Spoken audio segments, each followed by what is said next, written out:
Kahit anong pagpupumiglas ng ating bida ay wala siyang kaya sa parang anaconda na lumilingkis sa kanya. Enjoy na enjoy kasi si Cosmo sa pagkiskis ng katawan nito sa maskulado na Oma dahil grappling ang laro nito. Alam ni Oma na sinasadya ni Cosmo na paglaruan siya sa lupa para ipakita sa mga nanonood na mas malakas siya sa bida. Pero bago tayo magpatuloy ay mag-like ka na muna at salamat sa panonood. O Anime Recaps Tagalog, mapapawaw ka sa sarap. Nax. Sa pagpapatuloy ng ating anime series ay sinabi ng manager ni Cosmo na ibang fighter ang gagamitin nila dahil nagpapalit din ng fighters ang mga kalaban nilang kumpanya. Kaya nagulat na lang si Cosmo. Sinabi ni Mogi na alam niyang pinabayaan ni Keitahara na magkaroon ng kudeta sa arena. Kaya sinabi ng chairman na naboboring lang kasi siya kaya hindi na niya pinakialaman noon si Katsumasa. Sa pag-resume ng laban ay nagtipon ng mga natalo ng fighters para manood ng laban. At bawat isa ay excited sa magaganap na tournament climax. Ipinakita ang ating bida na pinapatungan ni Karura na nagtatanong kung ayos ba ang pakiramdam ng bida. Ginamitan pala ng Kerr family si Oma ng kanilang sariling acupuncture healing technique. Kaya madali lang din na nakabawi sa mga sira sa katawan ang ating bida. Sinabi ni Eryo na bilisan ni Oma ang magpagaling dahil baka siya na talaga ang magiging asawa ng chicks ng Kerr na si Karura. Kaya mas lalong naging masaya ang babae na sinabing makakagawa na sila ng baby. Kalaunan ay hiniling ni Yamashita na iwan muna sila ng mga extra dahil nais niyang kausapin si Oma. At bago lumabas ay sinabi ni Eryo na ginawa na niya ang makakaya at bahala na si Yamashita sa pag-manage sa bida. Sinabi ni Yamashita na masaya siya dahil nakausap niya ang anak na si Kenzo. Naging big shot na pala ito na hindi niya alam at babayaran daw nito ang lahat ng utang ng tatay. Biglang naluha si Yamashita at sinabi kay Oma na mas maganda nang tumigil ito sa pakikipaglaban bago pa mamatay. At sinabing hindi man sila matagal magkakilala pero nagpasalamat siya kay Oma dahil nagbago ang buhay niya simula makita ang fighter. Ayaw daw niyang mamatay si Oma dahil parang kapamilya na niya ito. At nagmakaawa ito sa harap ng bida habang umiiyak. Tumayo naman si Oma at nahulog ang mga acupuncture. Saka din nagpasalamat sa matanda. Pero muling pumasok si Oma sa stage at iniwan ang umiiyak na matanda. Nang makita siya ni Carla ay nagtaka ito dahil naging kakaiba daw ang bida kumpara kanina. Ipinakilala ang makakalaban ni Oma na walang iba kundi si Cosmo. At seryosong-seryoso ang mukha ni Cosmo na ipinagtaka ni Okubo. Dahil nang mag-training sila sa likod ng stage ay masayahin pa ito at parang chill lang. Ngunit nang kaharap na nito si Oma ay confident na sinabi ng Blondie na siya ang mananalo dahil naging mas malakas na siya. Nag-shake hands silang dalawa sa harap ng maraming tao. Pero sa kanilang isip ay nais talunin agad ang kaharap. Sinimulan ng ref ang laban at naunang sumugod si Oma ng suntok. Pero hinila siya ni Cosmo at binalibag sa lupa at binalak na malak ang braso. Nakaiwas si Oma na muling umatake pero nahuli ulit siya ni Cosmo sa likod. Sinabi ni Cosmo na sumuko na si Oma pero muling bumaliktad ang bida. Kaso ay muli lang siyang nakontrol ni Cosmo na hinawakan sa kamay saka inupuan sa tiyan. Dahil natigil sa paglalaban ang mga fighters at naghahawakan lang sila, ay nagagalit ang mga taong manonood at tinatawag silang bobo. Kaya naiinis si Adam na papatayin daw ang mga ito. Ngunit mas mabilis si Ryan dahil nilapitan na nito ang dalawang mayabang na audience saka inakbayan. Papatayin daw ang mga ito kung magkamali sa sagot sa tanong ng killer kaya natatakot sila. Ipinaliwanag ni Ryan na hindi lang sila ordinaryong naghahawakan ng kamay. At ipinakita nga na biglang pumalag si Oma at mabilis na pilit umaalis. Ngunit nagagawa pa rin ng Jiu-Jitsu master na makontrol ang balak na pagtakas ni Oma. Kaya sa isip ni Oma ay sinasadya ni Cosmo na kinokontrol lang ang galaw niya para ay pakitang mas magaling siya dito. Sinubukan pa rin ni Oma na lumaban ng Jiu-Jitsu pero mas magaling pa rin si Cosmo sa ground game at muling nahawakan si Oma sa lupa. Patuloy sa pagpupumiglas ang bida pero na-maintain lang ni Cosmo ang center of gravity nito kaya hindi makaalis-alis si Oma. Naalala ni Okubo noong maglaro sila ni Cosmo sa backstage. Si Okubo kasi ang muntik ipalit kay Cosmo sa pakikipaglaban kaya pinaglaban sila sa backstage ni Akira. At nagawa ni Cosmo na matalo si Okubo. Sa isip ni Cosmo ay hindi pa siya perfect at binabalak niyang mapag-combine ang bilis ni Saisho at nang galing mag-predict ni Kaneda ng kung anong susunod na tirada ng kalaban. Nagawa niyang ma-maintain ang kontrol ng laro. Pero bigla siyang nasaktan nang maramdamang nabali ang buto sa tagiliran. Kaya nagawang makaalis ni Oma sa pagkakalok sa kanya. Ngunit muli siyang nahawakan ng many Akis na mahilig sa body-to-body contact kaya muli silang nagpakiramdaman. Sa isip ni Cosmo ay alam niyang grappling ang isang pinakamahirap na laro dahil nauubos ang lakas ng naglalaro nito. Hinawakan bigla ni Oma ang leeg niya gamit ang Nico style. Pero mabilis lang itong napigilan ni Cosmo at nagawa pang muntik mahuli ang likod ni Oma at masakal. Pero nakatakas lang si Oma at muli silang nag-grappling. Sinabi ni Cosmo na alam niyang pagod na si Oma. Pero nagpasalamat ang bida sa pagpapapawis, saka agad ding nakaalis mula sa pagkakahawak ni Cosmo dahil sa matindi nitong pawis. Naalala ng bida ang training nito kay Nico kung saan pagod na pagod din siya. Kaso ay kapag napagod daw siya ay magagamit na niya ang backup niyang battery sa katawan. Huminga ng malalim si Oma at ginamit ang isa pang teknik na mabilis na paggalaw-galaw kaya hindi siya mahuli ni Cosmo. Ngunit muli lang siyang binalibag ni Cosmo nang sumuntok. Sinabi ni Cosmo na alam na nito ang teknik na iyon ni Oma. Saka mabilis lang na sinasangga at iniiwasan ang mga mabilis na pagsuntok ng bida. Kaso ay hindi pa tapos si Oma dahil sa isang iglap ay ginamit niya ang water technique at nahuli ang leeg ng hindi nakaiwas na Cosmo. Hinuli niya ito ng patalikod sa bicycle at binat sa katawan. Kaya nasabi ng mga nanunood na fighters na may 7 segunda lang si Cosmo bago mawalan ng malay. Nasasakal na nga ay nalalagatok pa ni Oma ang mga buto sa katawan ni Cosmo. Kaya ito napasokan ng dugo. At buong lakas na hinihila ni Oma ang katawan ng kalaban at may narinig ang mga tao na pagkaputol ng buto. Ipinakitang nakatakas si Cosmo sa pagkakasakal sa kanya ni Oma dahil binali niya ang hinliliit ng bida. Kaya naiinis si Ryan dahil naging mabait daw kasi ang bida, kaya siya ang nabali tuloy ang daliri at nakatakas pa si Cosmo sa pagsakal niya. Sa isip ni Cosmo ay masaya siya dahil sa unang pagkakataon ay nagawa niyang mabali ang buto ng kalaban. Kaya sinabi ni Oma na mas gusto niya ang version ng kaharap na Cosmo ngayon. Umatake si Oma gamit ang Nico style pero nakaiwas lang si Cosmo at nagawa nitong mahuli ang paa ng bida at may tumba sa lupa. Saka muli silang nagpatuloy sa pag-grappling. Ginamitan ni Oma ng mga tuhod ang katawan ni Cosmo kaya mas lalo itong nasaktan. Lalo na nang mag-crack ang mga buto nito. Nang sumuntok si Oma ng malakas na right hook ay napangiti si Cosmo dahil ito pala ang binalak nito simula pa kanina. At balak niyang mag-armbar, kaso ay siya ang nasakal ni Oma na inipit sa lupa. Sa isip ni Oma ay alam na nito ang balak ni Cosmo na malak ang kamay niya. Kaya sinadya niyang kunwari magpahuli kaso ay si Cosmo pala ang sinakal niya gamit din ang sariling braso nito. Kaya parang natsuba chenes na bakla ang pumapalag na Cosmo sa lupa habang hindi siya tinitigilan ng pagdagan ni Oma. Ayaw sana ni Cosmo na matalo pero wala na siyang magawa pa. Lalo na nang mas mag-crack ang mga buto sa katawan niya. At nang mabali pa ni Oma ang sarili niyang braso at kamay.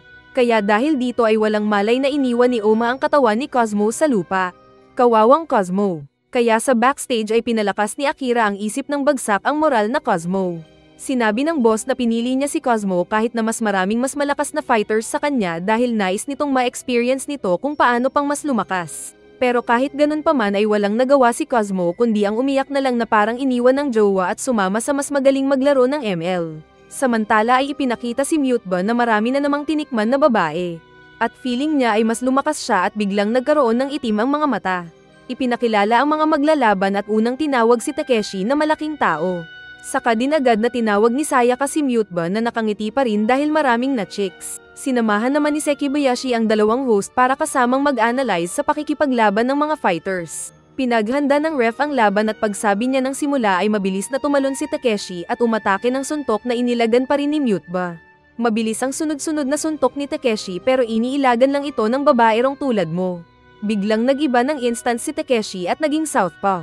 Saka patuloy pa rin sa pag-atake kay Muteba na umiilag-ilag, pero kasabay sa isip na balak gamitan ng tusok sa puso ang kalaban. Pero alam na ito ni Takeshi kaya nagawa pa rin niyang masuntok ng direct hit ang manyakol. Dahil sa lakas ay naitapon si Muteba at nagsuka ng dugo. Nang muling umatake si Takeshi ay binalak ni Muteba na gamitin naman ang kaliwang kamay pang tusok, pero alam din ito ni Takeshi na ginamitan ng grappling ang hindi nakapalag na Muteba. At natamba sila sa lupa.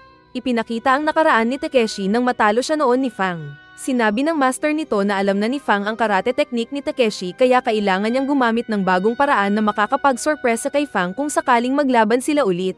At sa loob ng 8 taon ay natuto siyang maglaro ng jiu-jitsu. Effective naman ito dahil mas malakas si Takeshi kay Muteba at hindi makagalaw ang kalbo.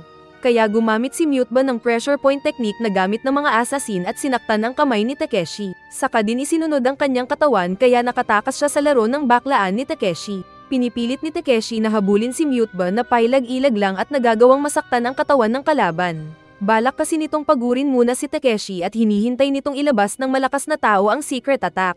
Dahil hindi magawang mahuli ni Takeshi ang kalaban ay bumalik siya sa pagsipa at pagsuntok ng malalakas nitong tirada gamit ang karate. Pero sa dami ng mga tirada ni Takeshi ay nailagan itong lahat ni Muteba na tumalon pa sa pag-ilag sa low kick ni Takeshi. Umatake naman siya ng matulis na mga daliri pero nailagan ito ni Takeshi at nasaktan ang mukha ni Muteba. Kaya nasira ang pang-amoy ni Kalbo na nasaktan ang mukha. Binalak mahuli ni Takeshi si Kalbo pero umilag ito sa gilid at nagawang matusok ang leeg ni Takeshi. At ipinakitang nakakakita na pala si Muteba. Ipinakita ang nakaraan na may bagong imbensyon na produkto ang boss ni Muteba. Artificial na mata na kayang makita ang kaharap gamit ang infrared. At ito nga ang ginamit ni Muteba kaya nagagawa niyang makailag sa mga suntok ni Takeshi at nagawa pang matamaan ang leeg ni Takeshi. Nasaktan si Takeshi dahil sa matulis na daliri ni Kalbo, pero nagawa pa nitong ma-activate ang malabaril na suntok at pinalipad si Kalbo sa pader.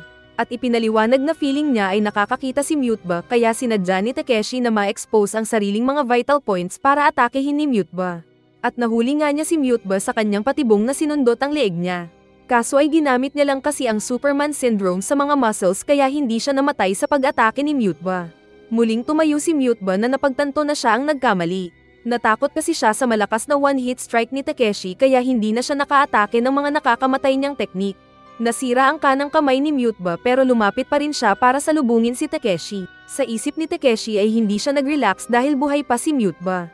Aatake ulit sana siya ng malakas na suntok ngunit biglang nagtaas ng kanang kamay si Muteba at sinabing sumusuko na siya. Kaya nagulat ang ref at mga tao kasama na ang mga host. Nagtanong si Takeshi kung anong ginagawa ni Muteba. Pero sinabi ng Kalbo na fighter si Takeshi samantalang mercenary siya. At magkaiba sila ng dahilan at pananaw sa pakikipaglaban. Saka din ito umalis ng ring. Napangiti naman si Sekabayashi na sinabing para sa mga mercenary ay umaatras sila kapag nasa panganib ang kanilang mga buhay. Kaya nanalo si Takeshi sa laban na iyon. Pero napapatanong siya sa sarili kung kaya pa ba niyang magpatuloy na manalo sa mga next rounds. Galit na galit ang boss ni Muteba dahil sa pagkatalo niya. Sinabi nitong marami na siyang nagastos kay Muteba kaya hindi sana sumuko ang babero sa laban niya. Pero nakangiti si Muteba na sinabing hindi niya sinira ang kontrata nila dahil kapag matatalo siya ay sapat na ang nakuha niyang unang bayad. Saka pa nito binigay ang direct na contact number sa bruha para daw libre ang susunod niyang serbisyo kung sakaling magpapatulong ulit sa kanya ang babae. Saka umalis ang Kalbo, kaya masaya pa rin ang bruha na nag-isip ng next na ipapagawa kay Muteba. Tinawag ni Sayaka ang susunod na maglalaban sa ring. Naunang tinawag si Kuroki na matandang batido. Saka din agad na tinawag ang kalaban nitong si Rei na isang assassin. Sa ring ay kilala pala ni Rei si Kuroki dahil ito ang nakapatay sa tatay niya noon. Hindi daw siya maghihiganti ngunit tatalunin niya si Kuroki para sa chicks na boss nito. Pagsimula ng laban ay agad na umatake si Rei na sobrang bilis ang paggalaw. Katulad ng skill nito ang style ni Ryan na pinapalakas ang katawan sa loob ng limitadong panahon. Sinabi ni Kuroki na madali lang matalo ang style ni Rei, ngunit bigla siyang nasugatan sa pag-atake ni Rei. Nakailang ulit sa pag-atake si Rei kaya nasaktan lang si Kuroki. Naka full power daw si Rei dahil sa dulot ng boss chicks nitong ginagamit ang kagandahan para makontrol ang sino mang lalaki na gusto nito. At si Rei ang lalaking iyon kaya sa utos lang niyang manalo ay nasa magandang estado si Rei. Ngunit biglang nanghina si Rei at nasaktan dahil sa tibay ng depensa ni Kuroki. Pakiramdam ni Rei ay bumalik siya sa pagsasanay. Ngunit desidido siyang manalo kaya muling umatake na parang si Flash. Kaso ay siniko lang siya at tumalbog pabalik. Ipinakita ang pagsasanay ni Kuroki na tinutukan siya ng baril. Pinutok ng lalaki ang baril pero nagawa itong masangga ni Kuroki. Ganito ang depensa ni Kuroki kaya kahit napakabilis ni Rei ay nagawa lang niyang masangga ang death blow ng assassin. Patuloy lang sa pag-atake si Rei ng mabibilis nitong suntok, ngunit nasasangga lang ni Kuroki ang mga malabilis ng bala na suntok ng assassin. Naisip ni Rei na hindi pa siguro sapat ang pag-ibig niya sa boss chicks niya, kaya mas lalo pa niyang binilisan at nagbuelo sa pag-atake. Pero naging para siyang walang prenong sasakyan na bumangga sa pader at naitapon na ng hihina. Ipinakita ang slow-mo at ginamit pala ni Rei ang ultimate flash technique nito. Ngunit sinabayan lang ni Kuroki ng karate fist ang pag-atake ni Rei kaya ito naitapon. Akala ng mga manonood kung panalo na si Kuroki dahil mas nanghihina si Rei. Ngunit muling tumayo si Rei na handa pa ring lumaban. Muling parang bala na umatake si Rei at parang washing machine naman si Kuroki sa pagsangga gamit ang karate. At dahil napigilan ni Kuroki ang lahat ng fighting attack ng assassin ay wala nang ibang ginawang bago si Rei kundi magpatuloy at mas binibilisan na lang ang pagsuntok. Kaya napapamulagat na lang si Kuroki habang walang tigil din sa pagsangga. Pero sa pagtagal ng santukan at sanggahan nila ay napapaatras si Kuroki. Dahil daw ito sa mas pinaparami ni Rei ang pagsuntok nito kahit hindi na vital part ang tina-target. Dahil daw ito sa pagpatay ni Kuroki sa tatay niya at dahil sa pag-ibig niya sa boss chick nito. Napansin ni Rei ang pag-iba ng stance ng kamay ni Kuroki na agad niyang binalak samantalahin. Ngunit patibong lang pala ito ni Kuroki at buong lakas na sinuntok ang dibdib ni Rei kaya nasaktan ang puso nito. At walang malay na natumba si Ray sa lupa. Kaya maging ang chick boss nito ay hindi rin masaya. Sa backdoor ay ipinakitang malungkot si Rhino para kay Ray na fighter lover nito. Sinabi ni Ray kay Rhino na hindi na siya assassin at ayaw na niyang pumatay pa. Ngunit nais pa rin niyang balang araw ay matalo niya si Kuroki. Pero dahil sa pagkatalo ay alam ni Rhino na hindi na niya mapapadidi pa ang lalaki sa kanyang dibdib. Kaya goodbye breastfeeding na kay Ray at babalik sa buhay walang jowa para maging malakas na tulad ni Kuroki hihihi. Sa kinaroroonan ni Kitahara ay sinabi ng tao nito kay Fang na nasaktan siya sa laban nila ni Kowloon. Kaya kailangan nilang maglaban at kung sino ang mananalo ay siya ang magpapatuloy na fighter ni Kitahara. Pinuntahan ni Kitahara si Nogi at sinabi nito ang nalalaman. Pinagmamasdan daw ni Kitahara ang mga galaw ni Nogi at alam niyang hindi ito basta-basta nagsasayang ng pera. At may iba itong dahilan kaya naghamon ng deathmatch sa Kengan Ashura Tournament. At sinabi pa ng matanda na alam niya ang isang tao kung saan mas interesado si Nogi. Kaya nainis na lang si Nogi na sinabing manahimik si Kitahara. Sa ring ay pinuntahan ni Oma si Hatsumi para tulungan itong mag-warm up. Mabilis ang mga pagsuntok ni Oma na sinasangga naman ni Hatsumi. At kalaunan ay mas lalong bumilis ang mga suntok ng bida na mas lumapit pa kay Hatsumi. Pero nagugulat ang mga nanonood dahil napakalapit na ni Oma kaso ay hindi natatamaan si Hatsumi na nagagawang makailag. At parang tumatagos lang ang mga kamay ni Oma sa kanya.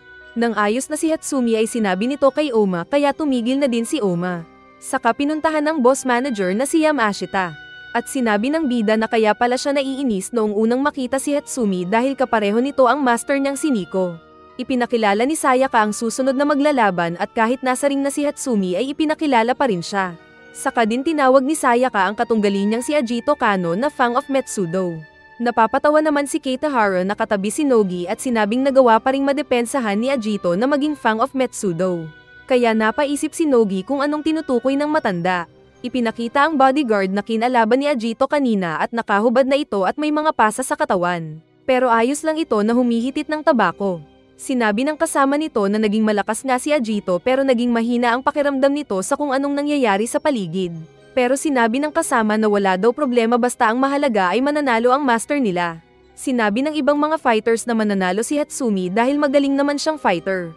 Saka sinabi pa ni Sekibayashi na nakalaban na niya dati si Hatsumi. At hindi lang Aikido ang galing nito dahil may iba pa itong kakaibang pagkatao. Sinimulan ng referee ang laban at unang lumapit si Hatsumi sa naka-battle stance na Ajito. Lalapit pa sana si Hatsumi nang biglang maslice ang kinatatayuan niya dahil sa pagsipa ni Fang. Ngunit hindi nasaktan si Hatsumi. Biglang sumipa si Fang sa tagiliran ni Hatsumi, saka din malakas na sinuntok sa dibdib. Pero parehong nasangga ito ni Hatsumi na napa-atres. Muling sumipa si Fang ng malakas na sinangga ng kalaban. At napansin ni Nakubo at Kowloon na naging mas malakas si Fang. Nakailang beses pang umatake ng suntok at sipa si Fang pero nagagawa lang itong naiiwasan ni Hatsumi. Sumipa-sipa si Fang ng round kick nito ngunit tumagos lang sa katawan ni Hatsumi kaya nagtaka ang ilang nanunood. Ngunit alam ng ibang mga fighters na ginagamit ni Hatsumi ang tuhod para makailag ng mabilis. Dahil sa hindi lumalapit si Fang kay Hatsumi ay naiisip ni Hatsumi na may mali. Kaya nagdesisyon siyang lumapit na lang kay Fang, saka din ito tumakbo palapit. Binalak siyang sipain ni Fang sa ulo. Ngunit nakailag si Hatsumi pababa at sinuntok ang tagiliran ni Fang. Saka din agad na inilalapit ni Hatsumi ang mukha kay Fang. Kaya mabilis na sumuntok si Fang ng right hook, pero hinuli ni Hatsumi ang braso niya at nilock. Ipinakita ang nakaraan ni Hatsumi nang magpunta siya sa bahay ni Kitahara dahil pinatawag siya doon. At ang nakausap niya ay si Hayami. Sinabi ni Hayami na tinawag si Hatsumi para maging bodyguard. Ngunit sinabi ng fighter na matanda na daw siya para magsigaw-sigaw na para ng karate. Kinukwento pala ito ni Kitahara sa kausap na si Nogi. Patuloy na hindi makagalaw si Fang sa pagkakalak sa kanya ni Hatsumi. Ngunit nakagawa ng paraan si Fang na umikot at magawang makasipa sa mukha ni Hatsumi. Pero ayos lang ulit si Hatsumi na sinabing nahulog si Fang sa kanyang patibong. At itinaas ang finishing blow nito na Aikido technique. Isang daliri na tina-target ang sensitive na parte ng bungo ni Fang. Ginawa nga niya ito, kaso ay natigil si Hatsumi nang makita ang daliri niya na nasira. Nagawa palang magamit ni Ajito ang ancient technique na pangsira ng daliri. Mabilis na umatras si Hatsumi at binitawan si Fang. Ngunit hindi siya nilubayan ni Fang na sumunod at buong lakas na sumuntok at siniko ang kalaban. Kaya nasaktan si Hatsumi. Sumipa pa si Fang ng malakas na mid-kick na kinasaktan ng braso ni Hatsumi. Walang nagawa si Hatsumi kundi ang sumangga-sangga sa mga pagsuntok at pagsipa ni Fang. Saka muli pang napa-atras si Hatsumi sa malakas na pag-atake ng siko ni Ajito. Sa isip ni Hatsumi ay naiinis siya sa pagkakasira ng daliri at walang habas na pag-atake ni Fang. Ipinakita noong nagpaalam si Hatsumi kay Nogi para umalis muna at magpalakas. At ginawa nga niya ito sa pag-iikot. Sa ring ay muling nag-iba ang daloy ng laban nang umilag si Hatsumi sa suntok ni Fang at ginamit ang Aikido na pinakatatago nito. Nahagip niya ang baba ni Fang at itatapon na sana sa lupa. Kaso ay biglang si Hatsumi ang nasaktan. At feeling daw niya ay para siyang tinusok ng sibat sa kanyang dibdib nang hindi niya alam na teknik. At nanghihina siyang niyakap si Fang. Ipinakita naman ng maglaban sina Fang at ng isa pang bodyguard. Sinabi ng lalaki na dapat pumili si Ajito ng iisang teknik na dapat niyang mamaster sa pakikipaglaban. Dahil ito ang paraan para mas madali siyang manalo sa tournament. Maganda na marami siyang alam pero kailangan niyang pumili ng isa at gawin itong specialty. Sa ring ay nagpasalamat si Fang dahil nakatulong daw si Hatsumi sa kanyang mas pagpapalakas. Itinaas ni Fang ang kaliwang kamay para sana tapusin ang laban. Ngunit dahil nakahawak pa rin si Hatsumi ay iginalaw niya ang mas malaking fighter kaya hindi nito masaktan si Hatsumi. Sinabi ni Oma kay Yamashita na hindi sisuko na lang si Hatsumi nang walang laban. Kaya pinilit pa rin ni Hatsumi na mabuhat si Fang. Kaso ay muli siyang naitapon sa lakas ng suntok ni Fang. At napagtanto niya kung anong teknik ang ginamit ng kalaban sa kanya. Ito pala ang 1-inch punch ni Bruce Lee na ginamit ni Fang sa kanya. Muling lumapit si Fang kay Hatsumi na malakas pa rin ang isip. Pero sa lakas ng sipa ni Fang ay nag-crack ang mga buto ng tadyang niya. Sa kabuong lakas pa na sinipa ni Fang ang ulo ni Hatsumi na hindi na nakailag pa. At bagsak ang Aikido Master sa lupa na dilat ang mata. Agad na dinala sa clinic si Hatsumi na pinuntahan ni Yamashita at ng ex-chicks nito. Nag-aalala sila kay Hatsumi pero sinabi ng fighter na hindi siya mamamatay at humingi lang ito ng yosi. Dahil alam niyang hindi ibinuhos lahat ni Fang ang lakas sa pagsipa sa kanya kaya buhay pa rin siya sa oras na iyon. At dahil natikman na niya ang suntok ni Fang ay alam na niya kung gaano kalayo ang agwat nilang dalawa. Sa kabilang banda ay ipinakita naman si Setsuna na may mga pinatay na gwardiya. Saka siya naupo sa isang lugar kung saan nag-imagine siya ng nangyari sa nakalipas. Naalala niya ulit nang iligtas siya ni Oma. Pero nakialam si Nico kaya nabangungot ang bakla. May mga dumating na men in black at alam na delikadong tao si Setsuna. Naglabas ang mga ito ng espada at balak mahuli ang bakla. Ngunit sa paningin ni Setsuna ay kamukha ni Nico ang mga kaharap kaya nais silang patayin. Nag-uusap sina Shian at Tomoko patungkol kay Setsuna na basta na lang silang iniwan. Nang biglang marinig nila ito na tinawag ang pangalan nila. Nagulat sila dahil nasa tabi na nila si Setsuna na sinabing masaya daw siya dahil ligtas silang dalawa. Sinabi din ni Setsuna na alam na niya ang conspiracy na ginagawa ng isang tao at delikado ang Kengan Ashura kaya kailangan ng umalis ng dalawang babae. Natatakot si Tomoko na nagtago sa likod ni Shian. Ngunit para hindi mabaliw si Setsuna ay sinabi ni Shian na kaya nilang dalawa na bantayan ang sarili. Sa kabigla ding naglaho ang baliw na bakla. Nasabi na lang ni Shian na baliw na si Setsuna at makakabalik lang sa pagkatao nito kung matatanggal ang demonyo sa katawan. Ipinakita na pinagkakarne na pala ni Setsuna ang mga men in black at ikinalat sa pinaglabanan nila kanina. Magkakasama naman ang tatlong manager ng iba't ibang fighter kasama si Yamashita at lasing na si Ooya. Pabalik na sana sila sa hotel nang makita nilang sarado ang kalsada at may nagbabantay na mga guards. Sinabi ng mga ito na kailangan nilang magdetour sa ibang daan. At habang naglalakad ay sinabi ni Yashite kay Yamashita na kailangan nitong mag-ingat lagi dahil siya ang manager ni Oma. Nag-isip ang matanda na kailangan niyang bantayan si Oma. Kaya agad niyang iniwan ang mga kainuman para puntahan si Oma. Dahil sarado ang daan ay nag-shortcut siya sa masukal na halamanan. Nakita niya ang tabing dagat at mas nagulat siya nang makitang bigla ang dumating na si Setsuna. Sinabi ni Yamashita na kailangan niyang puntahan si Oma para masabihan na mag-ingat. Kaya nasabi ni Setsuna na may isang tao na binabalak masaktan si Oma. Matagal na panahon na pala nitong minamanmanan ang galaw ni Oma bago pa nito makilala si Yamashita. Saka biglang nagkwento si Setsuna kung paano siya lumaki. At kung paano siya dapat gagawing organ source. Hanggang nang araw nakakatayin na sana siya pero iniligtas siyang bigla ni Oma. Nasabi pa nito na dahil kay Oma ay nagkaroon siya ng dahilan para mabuhay at mag-survive hanggang makita si Oma. Ngunit ng oras na makita niya si Oma ay student na ito ni Nico at tinuturuan kung paano maging tao. Kaya sinisisi niya si Nico na dahilan kung bakit hindi na tulad ng brutal na Oma ang Oma na nakikita niya. Sinabi pa ni Setsuna na pinatay daw ng master niya si Nico noon.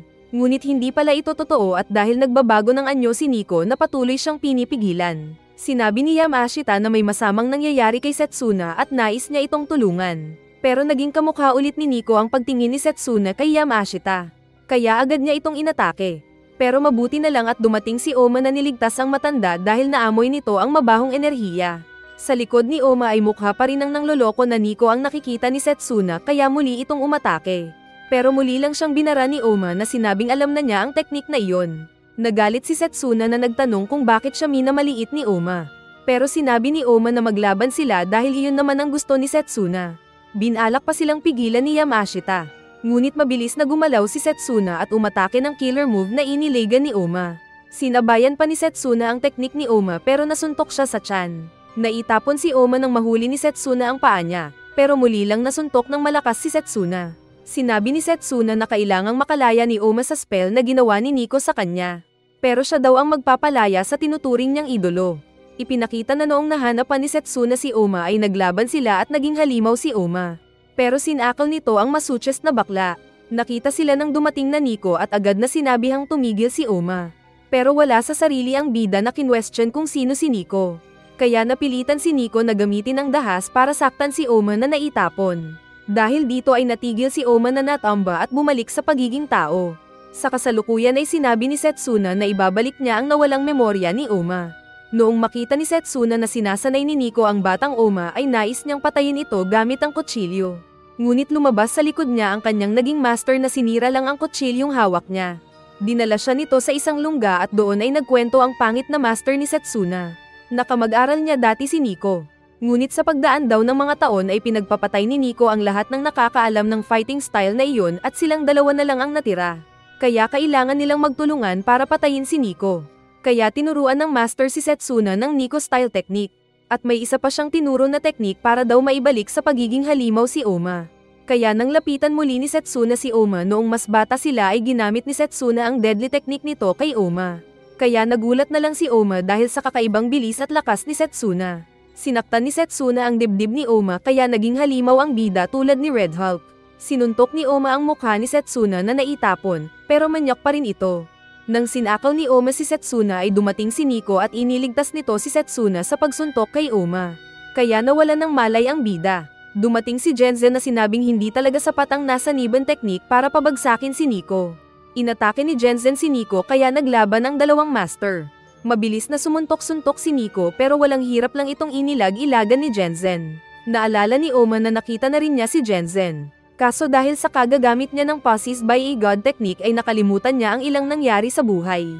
Habang nagsasanay si Oma simula nang mamatay si Nico, ay biglang dumating si Genzen at sinabing siya ang tunay na nagtataglay ng Nico style. Sinuntok ni Genzen ng mabilis ang dibdib ni Oma kaya ito naitapon. Saka sinabing ituturo niya ang tunay na Nico style. Saka muling tinusok ng daliri ang dibdib ni Oma. Kaya sa pagkakataong ito ay muling naging halimaw si Oma na muling iniwan ni Genzen. At simula pala sa araw na iyon ay tinuturuan na ni Genzen si Oma habang pinagmamasdan sila ni Setsuna. Naalala itong lahat ni Oma dahil sa pagkukwento ni Setsuna. Mina-mindset ni Setsuna si Oma pero nakialam si Yamashita na sinabing tumigil na si Setsuna sa walang kwentang sinasabi nito. Biglang nagalit si Setsuna na tumingin sa lupa. At pag-angat niya ng paningin ay nakita niya ang multo ni Nico sa tabi ni Yamashita at sabay silang ngumiti. Lumapit sa tabi niya ang multo sa isip na agad niyang sinampal. Saka sa isip ni Setsuna ay nag-imagine siyang nasa ring sila na maraming nanunood. At handa na daw siyang patayin ng idol na si Oma. Kaya naghanda din si Oma at sinabi kay Yamashita na magtago sa likod nito. Dahil sa oras na iyon ay oras naman para iligtas niya ang kaharap tulad ng ginawa noon ni Nico sa kanya. Sa isip ni Setsuna ay naroon pa sina Tomoko at Shian para i-cheer siya. Saka pa siya tinawag ni Sayaka sa ring para lumaban. Ginamit ni Setsuna ang Rakshas's Palm na umatake kay Oma. Pero madali lang itong nasasangga ni Oma. Nakatama naman si Setsuna dahil sa feint punch, ngunit hindi nasaktan ang braso ni Oma dahil sa indestructible defense na tinuro ni Nico. Mabilis at patuloy sa pag-atake ng mga kalmat si Setsuna. Pero nang makasilip ng butas ay mabilis na inuppercut ni Oma ang long hair na napa at ras. Saka din sinuntok, kaya nagreklamo ang bakla kung bakit mas mabilis si Oma sa kanya. Nakita ni Yamashita na mas malakas ang version ni Setsuna ngayon kumpara noong naglaban sila ni Kuroki. Patuloy sa pag-atake si Setsuna na sinasanggalang ng bida. Pero nag-aalala si Yamashita para kay Oma. Kaso ay madali lang naiiwas ni Oma ang mga pag-atake ni Setsuna.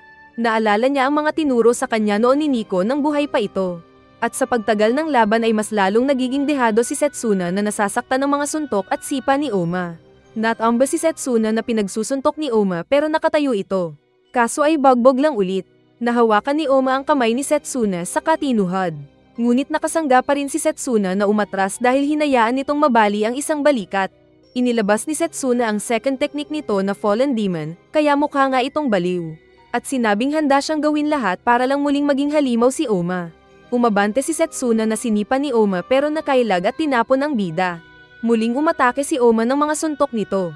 Ngunit sa paningin ni Setsuna ay naging slow motion ang paggalaw ni Oma kaya madali lang niyang naiiwasan ang kamao ni Oma. Kaso ay may negatibong epekto ito sa utak niya kaya nagagawa pa rin siyang masuntok ni Oma. Sa isip ni Setsuna ay mas naging malakas na si Oma kumpara kay Nico. At nang magkaroon ng chance ay ginawa ni Setsuna ang tinatagong teknik na saktan ang dibdib ni Oma para mag-on ang pagiging halimaw nito. Nataman nga si Oma sa dibdib. Ngunit si Setsuna ang naitapon ng pagsuntok ni Oma. Akala ni Setsuna kung nagtagumpay siyang mapagamit kay Oma ang pagiging halimaw nito. Ngunit hindi pala dahil Nico style pa rin ang ginamit ng bida. Sinabi ni Oma na wala siyang balak maging halimaw sa laban na iyon. At nais lang niyang talunin si Setsuna gamit ang puro na Nico style. Dahil sa nalaman ay nagreklamo si Setsuna na ayaw niyang mamatay sa paraang Nico style. Sinabi ni Oma na patay na si Nico. Ngunit sa paningin ni Setsuna ay naroon pa rin si Nico sa tabi. At sinabi niyang kailangan nilang iligtas si Yamashita. Kaya nagtaka ang matanda, dahil sa narinig ay may isa pang teknik na ginamit si Oma at pinuntirya ang puso ni Setsuna. Kaya ito nawalan ng malay. Nagtanong si Yamashita kung ano ito, at sinabi ng bida na ito yung pangtanggal ng demonyo sa katawan na ginamit sa kanya noon ni Nico. Kaya hindi na dapat mawawala sa isip si Setsuna. Nagising si Setsuna at nagtanong kung bakit hindi siya pinatay. Pero sinabi niyang ayaw niyang maging idol si Oma. Sinabi ni Yamashita kay Setsuna na nagbabago ang mga tao. Kaya sinabi ni Setsuna na gagawin niya ang lahat para maging mas malakas at tatalunin balang araw ang kilala nitong malakas na Oma. Saka nawalan ulit ng malay. Kalaunan ay dinala na ng mga extra si Setsuna palayo. Dumating din si Kaide na nag-aalala para kay Oma na sinabi pang hindi sila dapat naroon. Muling nagsuka ng dugo si Oma na napaluhod. Kaya sinabi ni Yamashita na hindi na niya kayang nakikita ang paghihirap nito. Nais na niyang itigil ang laro. Pero sinabi ni Oma na siya ang magpapasya sa buhay niya. At isang araw lang ang kailangan niya para maipakita sa lahat na mas malakas ang Nico fighting style.